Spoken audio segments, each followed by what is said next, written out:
Bonjour à tous et bienvenue sur la chaîne Cyril Android. Dans cette vidéo, on va voir comment faire une page de login en Jetpack Compose très facilement. A noter que c'est la première vidéo d'une série qui va nous permettre de maîtriser à fond Jetpack Compose. Pour faire cette page de login, étant donné que je suis claqué en design UI UX, on va aller sur le site Behance qui est spécialisé dans le domaine. Behance, pour ceux qui ne connaissent pas, c'est un site qui regroupe plein de designs différents faits par des designers professionnels. Si jamais vous avez des projets perso et que vous n'avez pas de designer dans votre équipe, n'hésitez pas à aller sur ce genre de site pour l'inspiration. Petit disclaimer, c'est absolument pas un placement de produit. D'ailleurs, je vous encourage aussi à utiliser Dribbble, qui est son concurrent direct, et qui propose également la même solution. Donc, on va aller sur l'ordinateur. On trouve sur Behance, je sais pas du tout comment ça se prononce, mais on va dire que c'est Behance.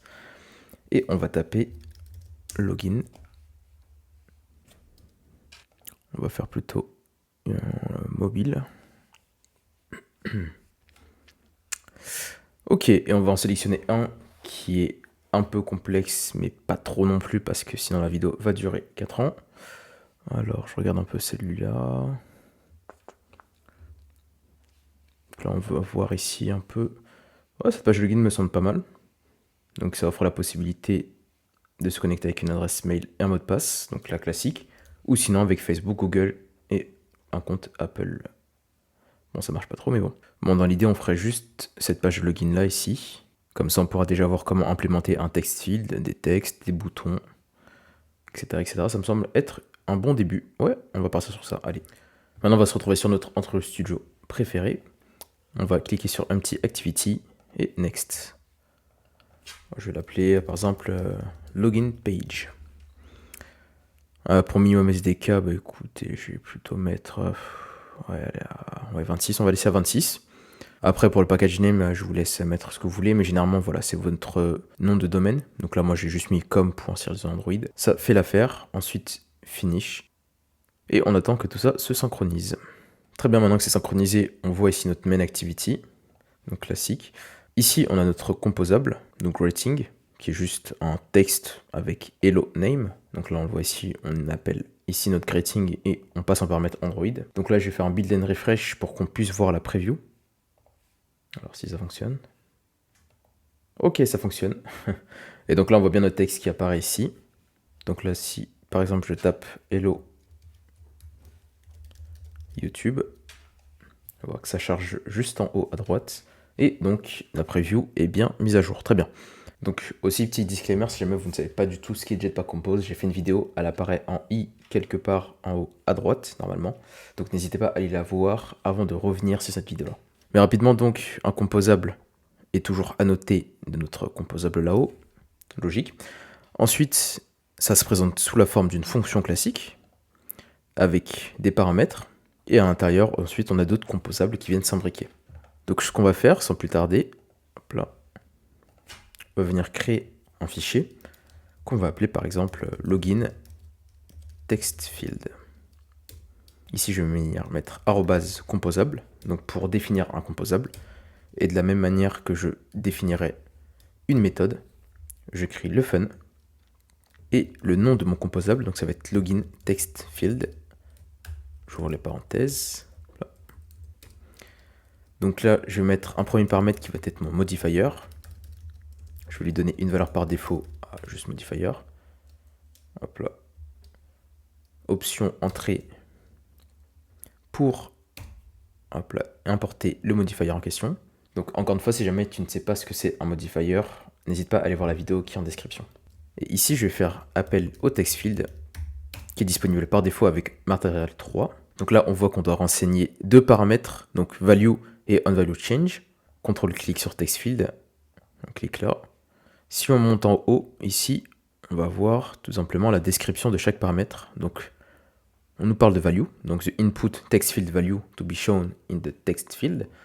Donc, c'est tout simplement la valeur qui sera affichée dans le text field. Et onValueChange, c'est un callback, donc on peut voir, qui est appelé lorsque l'input est changé.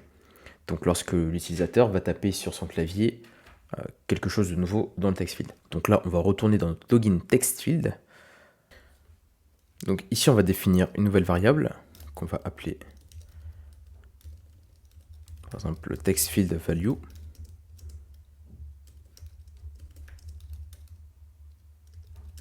Et on va venir ici.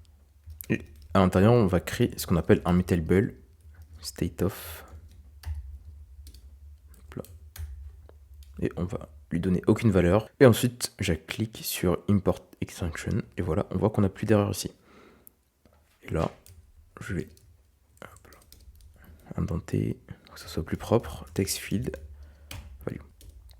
Donc là, globalement, qu'est-ce qu'on a fait ici? Donc on sait qu'un composable est soumis à une recomposition assez couramment.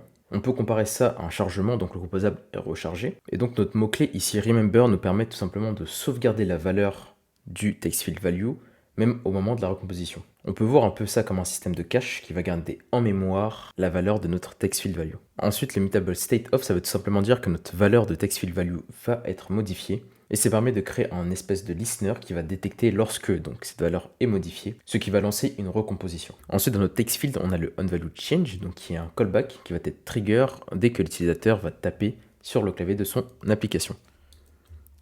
Donc on va ici ouvrir des accolades. Et donc on va changer la valeur de notre text field value lorsque l'utilisateur va changer. Ici on peut voir qu'on a une petite erreur parce qu'effectivement on peut voir que là on a val, ce qui signifie que la valeur ne peut pas être modifiée. Donc on va changer ça en var. Et ici on va faire un nouvel import. Ensuite ici on peut voir que notre text field est encore en erreur car effectivement le text field est encore en mode expérimental, ce qui signifie que potentiellement il va être amené à changer, donc sa signature, les paramètres, etc. Donc si jamais on veut utiliser le text field de matériel 3, on doit venir rajouter juste au-dessus ici le fait que effectivement ça soit une expérimentale matériel 3 API. Et ici je vais rajouter le modifier, hop là, qu'on a passé en paramètre. Donc on va voir ça un peu plus tard pourquoi j'ai fait ça. On va créer une preview afin de voir à quoi ressemble notre composable sans avoir la nécessité de lancer une application. Donc ça c'est vraiment une nouvelle fonctionnalité de Jetpack Compose qui est hyper pratique. Donc là je vais venir copier-coller mon login text field. Je vais mettre preview ici. Et donc login text field. Là je vais mettre un petit show background à true. Ensuite, on va aller là-haut, ici, dans le split. Comme ça, on aura d'un côté, ici, notre code, et de ce côté, la preview. Donc, on clique sur Build and Refresh. Voilà notre text field. Bon, pour l'instant, on peut voir qu'il est carré. Donc là, si on retourne sur le design, on peut voir que le text field est vachement arrondi. Voilà, je vais mettre un petit zoom. Hop là, bah non, du coup, voilà.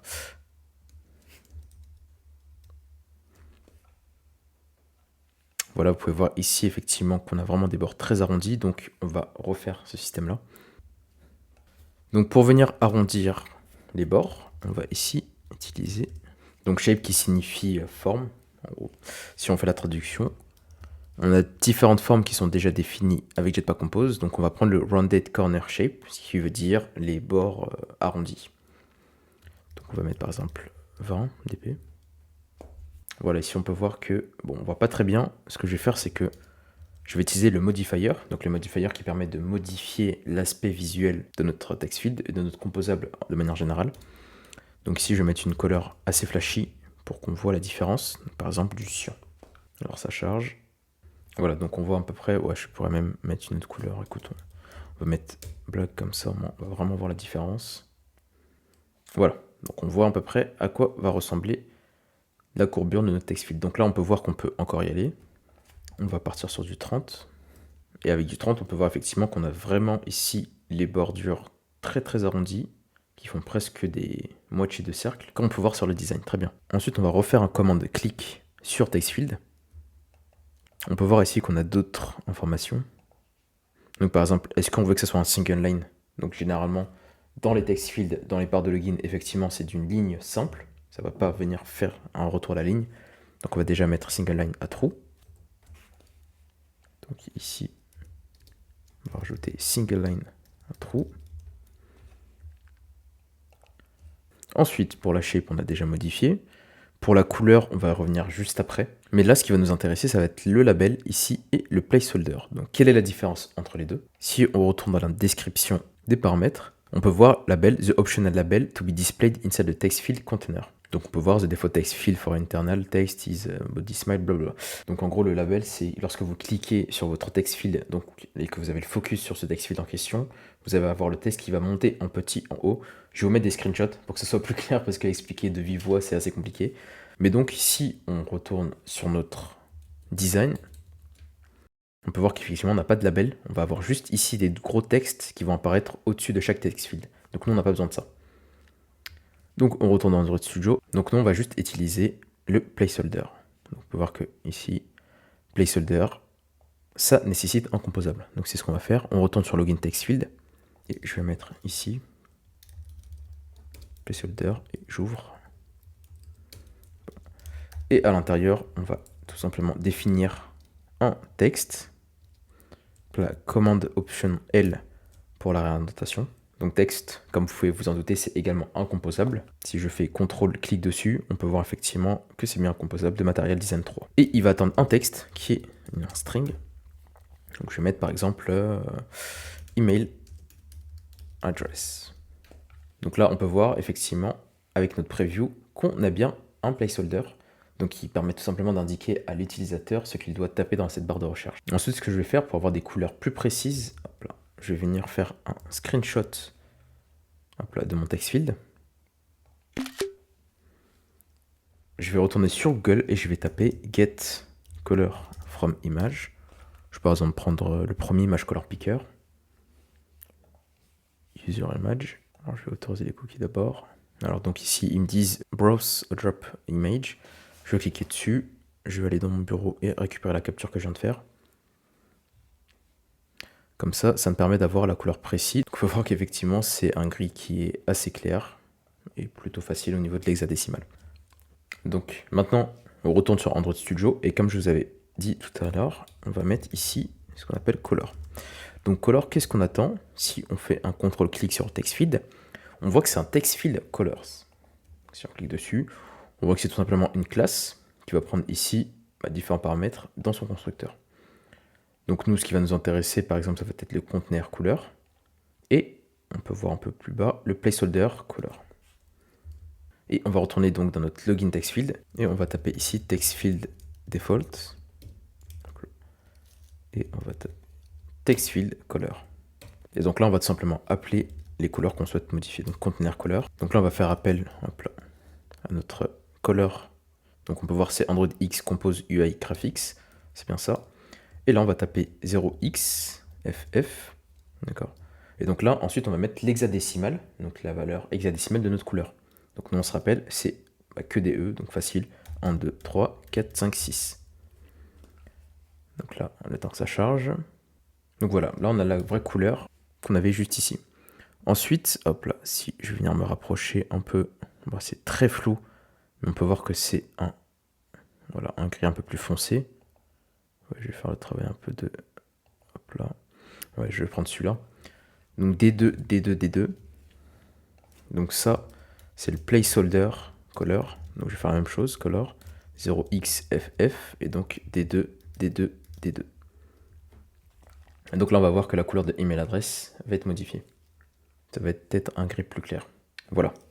Alors, pour vos projets personnels, ce ne sont pas du tout des couleurs que je vous recommande parce que c'est pas du tout accessible. Pour rappel, l'accessibilité, ça consiste à rendre votre application utilisable par toutes les personnes, y compris les personnes qui vont avoir des problèmes de vue, comme les daltoniens par exemple. Là, on peut voir que le contraste n'est vraiment pas assez fort et que certaines personnes vont tout simplement pas pouvoir lire le texte email adresse. Mais bon, là, on a récupéré un design qui a déjà été fait. Le but de la vidéo, c'est pas d'aller modifier tout son design. On reprend juste ce qu'il a fait et on le remet en Jetpack Compose. Écoute, au niveau des couleurs, on a l'air pas trop mal. Si jamais on veut voir à quoi ça va ressembler le texte écrit, on va mettre ici test par exemple. Donc là, ce qui est entre guillemets, c'est la valeur par défaut de notre text field value. D'accord. Donc ici, automatiquement, voilà, on va voir test. On voit effectivement, c'est un noir classique. On va hop là, supprimer le background color parce qu'on n'en a plus besoin. Donc voilà, là, on vient de créer un text field générique, on va dire entre guillemets.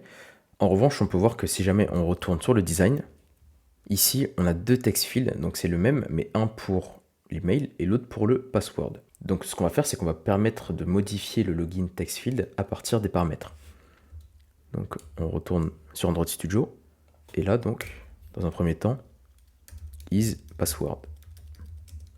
Ça va être un booléen, et on va le mettre par défaut à false. Et donc si jamais c'est un password, ici on va recliquer sur text field, et donc ici on peut voir qu'on a le Visual Transformation, donc il va nous permettre de modifier nos text fields si jamais c'est un mot de passe ou pas. Donc, marquer Visual Transformation. Donc, if is password. Donc, si jamais c'est un password, on va taper ici password Visual Transformation, d'accord. Else, donc sinon, on va mettre donc Visual Transformation par défaut, donc qui est none. Donc là, faisons un test. Ici, dans notre preview, on va modifier, hop là, notre paramètre isPassword, on va le mettre à true. Et normalement, on devrait avoir des étoiles qui vont apparaître à la place du texte. Donc voilà, on peut voir, bon, on n'a pas des petites étoiles, c'est des petits points, mais dans l'idée, c'est bon. Comme ça, lorsqu'on va appeler ce composable login text field, on aura juste à mettre isPassword à true, ou le laisser par défaut, pour remplacer le texte par des petites étoiles. Ensuite, lorsque c'est un mot de passe, on peut voir qu'on a un petit icône ici qui apparaît, donc qui permet de transformer le texte et de le rendre lisible. Donc là, ici, on va utiliser ce qu'on appelle le trailing icon. Donc je vais mettre isPassword, hop là. Donc command option pour l'indentation.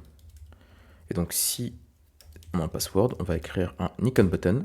Donc là pour l'instant, le on-click, on le laisse ainsi. Et donc ici, on va définir hop là, un nouveau composable qu'on va appeler icon. Donc icon, il prend deux paramètres. D'abord, ça va être alors field et mettre visibility. Donc soit un bitmap, soit une image vector. Et en deuxième paramètre, il va prendre un content description. D'ailleurs, je vais marquer comme ça. Donc content description, encore une fois, c'est pour l'accessibilité. Ça permet aux personnes sourdes ou malentendantes de savoir sur quelle icône elles cliquent. Donc là, ici, comme on fait face à propre, on va ici définir une ressource dans string.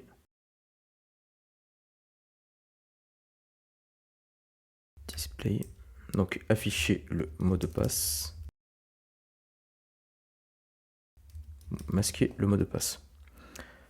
Ensuite, ici, pour faire appel à notre string ressource, on va tout simplement taper string ressource et string. Donc là, image display pour l'instant. Vous allez comprendre juste après pourquoi j'ai rajouté deux ressources, une pour cacher et une pour afficher le mot de passe. On peut voir ici que notre icône visibility donc, ne peut pas être importée. Pour ce faire, on va aller hop là, dans notre build gradle.kts. Vous avez juste à copier-coller ici donc le matériel icône extended. Donc ne vous inquiétez pas, je vais le mettre en description de cette vidéo. Vous cliquez ensuite sur synchronisation, donc là-haut. Et donc une fois que c'est synchronisé, hop là, vous retournez dans votre text field là, et là vous allez pouvoir import notre visibility. C'est pas impossible que vous ayez des problèmes de compilation après avoir synchronisé. C'est certainement dû à un problème de version entre votre Android SDK et la version la libre que vous avez implémentée. Soit vous augmentez le Android SDK pour le passer à la version nécessaire, ou soit vous pouvez abaisser le niveau de Material Extended Icon. C'est pas ce que je préconise, mais ça peut être une solution sur le court terme en tout cas. Ensuite, on va retourner dans notre login text field et on va créer une nouvelle variable qui va s'appeler isIdid.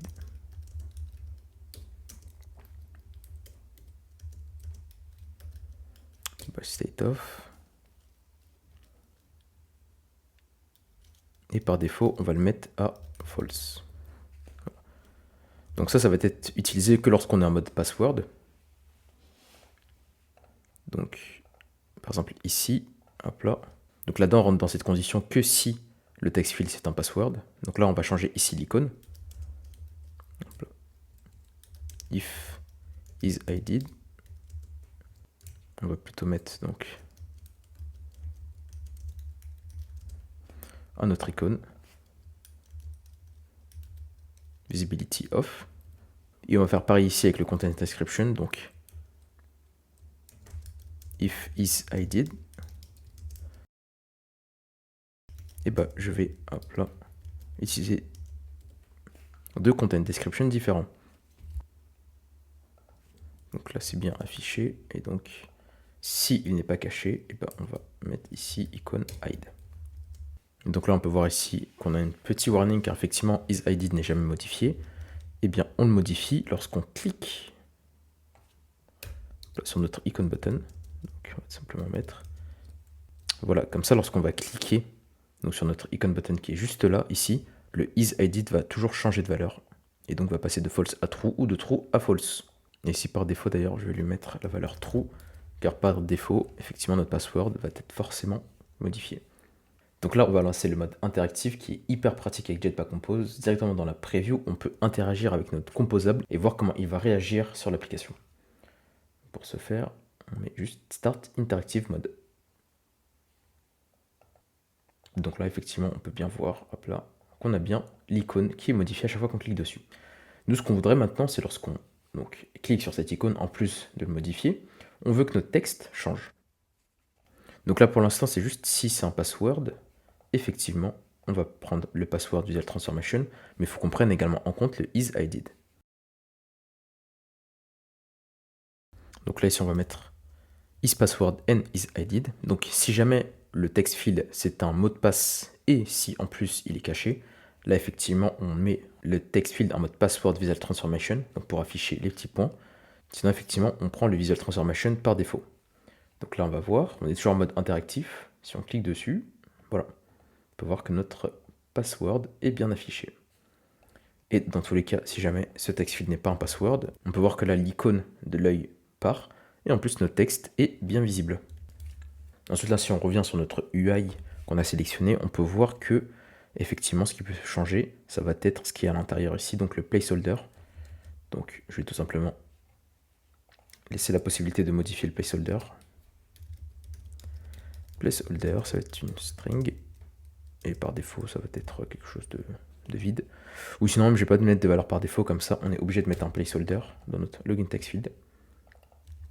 Et donc ici, là, à la place du texte par défaut qu'on a mis, on va mettre placeholder là. Et donc là, forcément, on a une erreur ici dans la preview, parce qu'on n'a plus de placeholder. Donc là, on peut mettre placeholder, on peut mettre par exemple, abonnez-vous à la chaîne.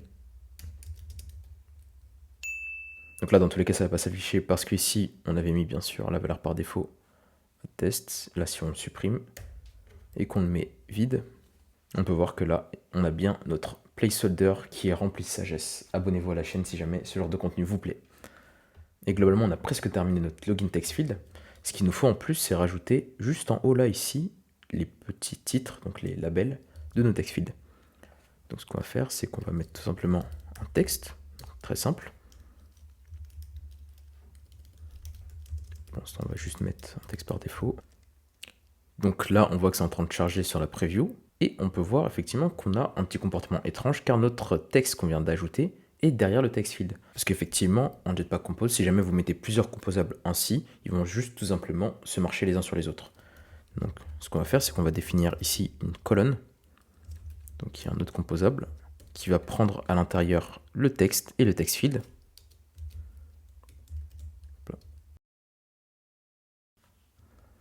Et ici, je vais venir faire un option entrée pour tout simplement import notre colonne. Et ici, on peut voir que là, on a bien notre petit texte qui est au-dessus, donc de manière linéaire, de notre text field. Si jamais on veut rajouter de l'espace entre le texte et le text field, on peut soit ici venir mettre ce qu'on appelle un spacer, définir un size ici, et par exemple mettre, je sais pas, 20 dp. Donc là, on peut voir effectivement qu'on a d'espace qui se fait. Ou sinon, on peut directement aussi venir rajouter du padding à notre texte. Donc en utilisant le modifier padding, et on va mettre juste un padding horizontal par exemple, ou même juste bottom.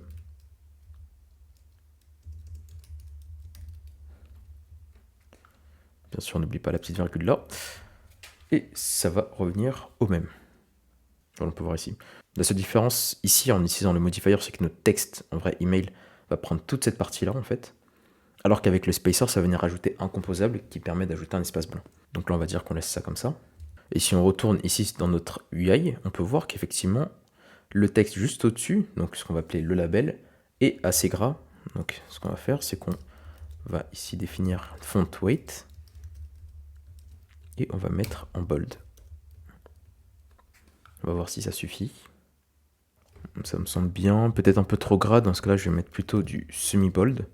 Ça, je pense que ça va être parfait. Voilà, c'est un peu mieux déjà. Donc au niveau de la distance, 20, ça semble être plutôt pas trop mal. Je vais peut-être mettre baisser à quelque chose comme 16. Pour qu'il y ait un peu moins d'espace entre le label au-dessus et le text field. Voilà, très bien.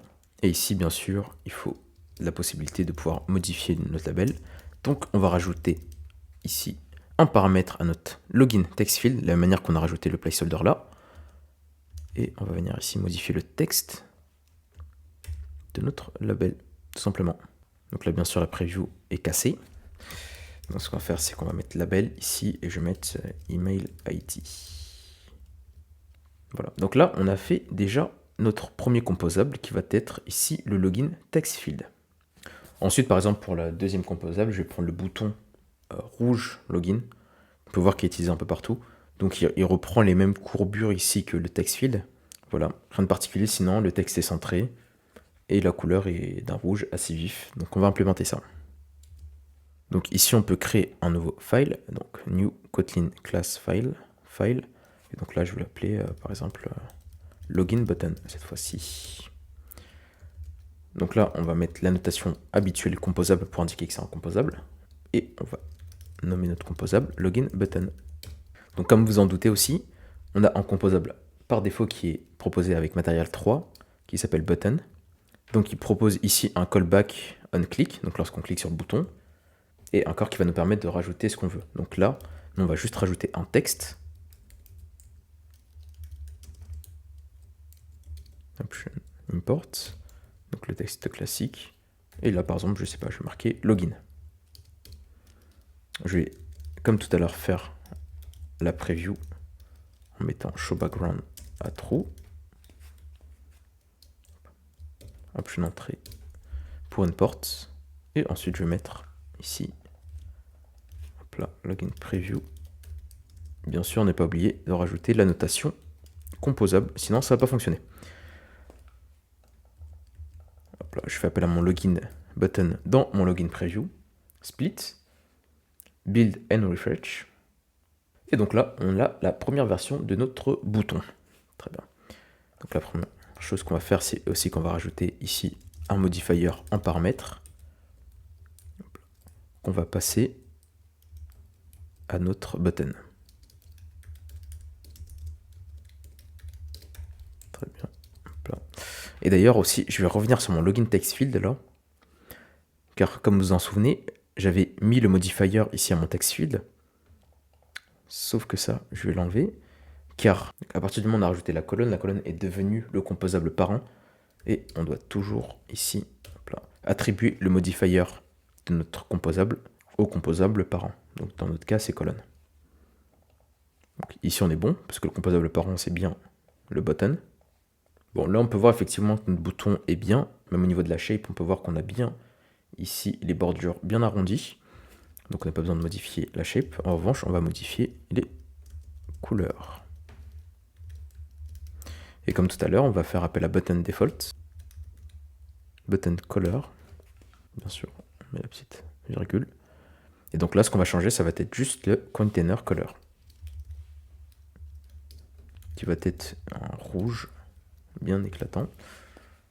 Et voilà, donc ici, on a notre bouton. Maintenant qu'on a fini avec le bouton, donc vous pouvez voir que c'était très rapide, on va retourner dans le main activity et on va commencer tout simplement à construire notre UI, donc à venir imbriquer nos différents composables qu'on a déjà créés. Donc là, je vais supprimer ici ce greeting et je vais créer un nouveau composable que je vais appeler par exemple login page. Voilà, je vais supprimer ce qui est ici. Très bien. Et ici, de même pour la preview, je vais plutôt faire appel à mon login page. Donc là, comme vous vous en rappelez, normalement, si jamais je mets tous mes composables les uns à la suite des autres, ils vont se superposer. Donc la première chose à faire, c'est définir une colonne. Donc là, actuellement, ce qu'on a à disposition, c'est notre text field et notre bouton. Donc c'est ce qu'on va faire. On va implémenter, dans un premier temps, le login text field. Donc d'abord avec le premier label.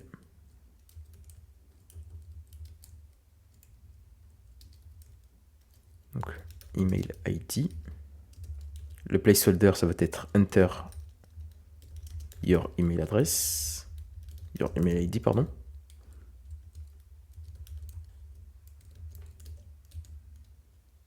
D'accord, avec des majuscules à chaque lettre. Bon, c'est un choix. Ensuite, je vais refaire la deuxième, mais pour le password. Cette fois-ci, n'oubliez pas de mettre isPassword à true. Et là, ça va être enter your password.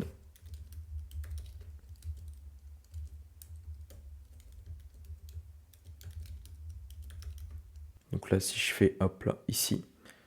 Là, ici, si je clique sur Zoom to Fit Screen, on peut voir qu'effectivement, on a bien notre mot de passe et notre email. Le seul petit souci, c'est qu'on a cette espèce de barre noire qui est donc la barre par défaut sur les text fields. Et donc, il faut l'enlever. Ce qu'on va faire, c'est qu'on va retourner dans notre login text field. Donc, et une fois dans notre login text field, ce qu'on va faire, c'est qu'on va venir ici au niveau des couleurs et changer ce qu'on appelle l'indicator color. Donc, lorsqu'il est focused, lorsqu'il est unfocused, et aussi lorsqu'il est disable. Donc si jamais on rajoute ça, on peut voir effectivement que notre ligne disparaît bien. Alors on va retourner dans le main activity pour bien voir ça. Alors non, c'est pas ça. Voilà. On va tenter de refaire un build and refresh. C'est un problème de cache, je ne sais pas. Voilà, et donc là on a bien nos deux text feeds différents. Bien sûr, si on retourne ici dans notre petit UI, on peut voir qu'on a quand même un peu plus d'espace. Donc ce qu'on va faire, c'est qu'on va venir là, rajouter un spacer, comme je vous avais montré tout à l'heure. Donc qui est un composable qui permet de rajouter d'espace entre deux autres composables. Donc on fait appel au modifier, size, hop là, bien sûr on import.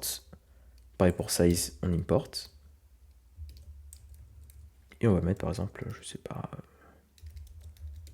30 dp, ça va être peut-être un peu beaucoup, mais on va voir ce que ça donne. Alors, bien sûr, hop là, import. Voilà, bon ça ressemble plus ou moins à quelque chose, donc on va laisser pour l'instant 30 dp. Et on va rajouter en dessous, ici, notre petit button, login button bien sûr, hop là. Donc voilà à quoi il ressemble. Bien sûr, là, ici, on doit avoir la possibilité de modifier le texte du bouton. Donc ce qu'on va faire, c'est qu'on va mettre ici texte, hop là, qui prend une string. Là, bien sûr, pour la preview, je remets login. Et ici, je change avec texte. Très bien.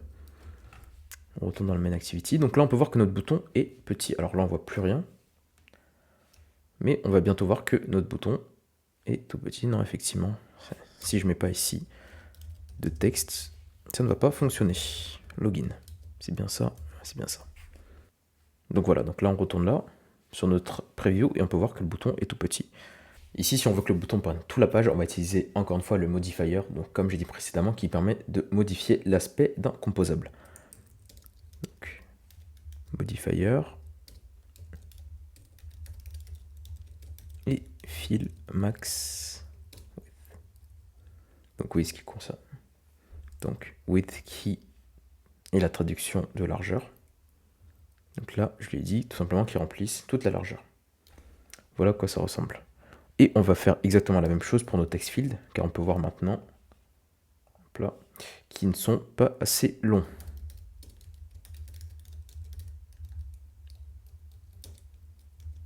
Donc pour le premier et pour le deuxième. Donc là, on peut voir qu'il n'y a pas de modification, car effectivement, hop là, il faut également dire, alors, au text field de là, via le modifier,